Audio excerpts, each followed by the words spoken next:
গত বছরের শেষের দিকে লঞ্চ হয়েছিল স্যামসং Z15 ফোনটি। তো কেমন ছিল ফোনটি, 4 মাস ইউজ করার পর কেমন ফোনটি হলো, তো সেটি নিয়ে আজকে বিস্তারিত আলোচনা করব।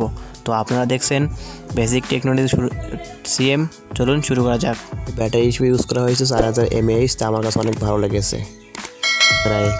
তো এখানে ক্যামেরা হিসেবে ইউজ করা হয়েছে 13 এবং 2 মেগাপিক্সেল। তো ক্যামেরা আমার কাছে অতটা ভালো লাগেনি।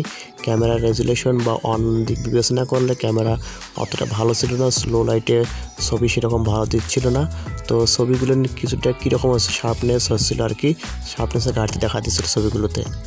এছাড়াও এই ফোনের লো গ্রাফিক্সে পাবজি গেম খেলা যেত। তো পাবজি গেম খেলা সেরকম হাই গ্রাফিক্সে ছিল, লো গ্রাফিক্স ছিল, তাই এটা আমাকে খুবই অসন্তুষ্ট করেছে। তো 2 GB র্যামের ফোন, তো এটা অবশ্যই হওয়ার ব্যাপার। ব্যবহারের পরই এর পেছনে পড়েছে ক্র্যাশ। তো এইটি আমার কাছে অনেক খারাপ লেগেছে। ক্র্যাশ পড়ার ফলে ফোনটি অনেক খারাপ দেখা যাচ্ছিল। ফুল চার্জ হতে সময় লেগেছিল 2 ঘন্টা 45 মিনিট। এছাড়াও ফোনটির অন্যান্য যে দিকগুলো রয়েছে, তো ওই দিকগুলো আমার কাছে অনেক ভালো লেগেছে। তো সব মিলিয়ে আপনার কাছে কেমন লাগলো কমেন্ট বক্সে জানিয়ে দেবেন।